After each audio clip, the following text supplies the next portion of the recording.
Letters to the man I lost. 2 strangers. 1 lockdown beach house. 0 escape plans. This story is what happens when the world stops and hearts start. You know how they say writing helps you heal?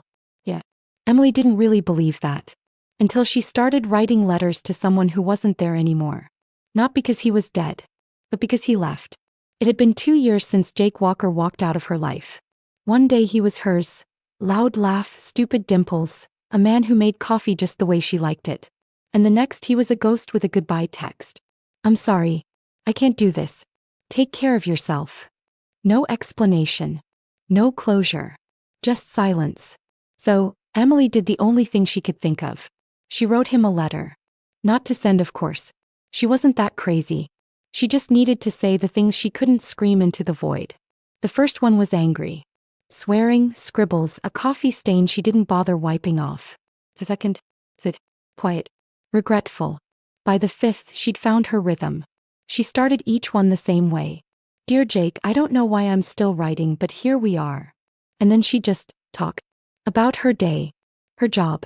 The new bakery on 5th with the terrible croissants but amazing staff. About how her dog Max still perked up at the sound of his name. The letters became a habit. A ritual. She never reread them. She just folded each one, tucked it into a shoebox in her closet and moved on with her day. Until one Thursday morning she did something stupid. She accidentally mailed one. It had been a long week. She was sending out invoices, bills, a birthday card for her aunt. And somehow one of his letters got into the outgoing pile. She didn't even realize it until days later. Cue the panic. The what have I done meltdown. But what could she do? It was gone. She told herself he probably moved. Or tossed it in the trash. End of story. Right? Wrong. 2 weeks later a letter arrived. No return address. Just her name, written in the familiar scrawl that haunted her dreams. Hands shaking she opened it. Dear Emily, I didn't know what to expect when I saw your handwriting. I read your letter 6 times before I believed it was real. He told her he left because he was scared. That he didn't feel good enough, ready enough, worthy enough.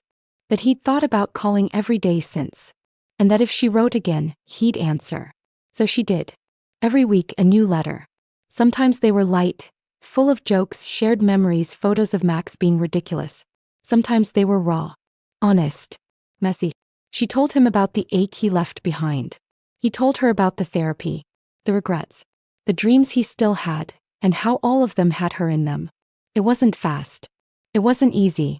But somehow, in the silence between pages, they found each other again. One night she came home to find a box on her doorstep. Inside was every letter she'd ever sent. And one final envelope. Dear Emily, let's stop writing. Let's talk. If you'll have me, I'd like to meet you tomorrow. Same cafe. 10 a.m. No pen, no paper. Just me. She went. Of course she did. And there he was. Sitting at the corner table with 2 cups of coffee. Black for him. 1 sugar, no cream, just the way she liked it. They didn't need to say much at first. They'd already written the love story. Now, it was time to live it. Some love stories are written in sparks. Others, in ink. Sometimes isolation brings clarity.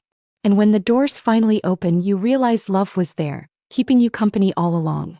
Did you enjoy the story? Like and subscribe for more.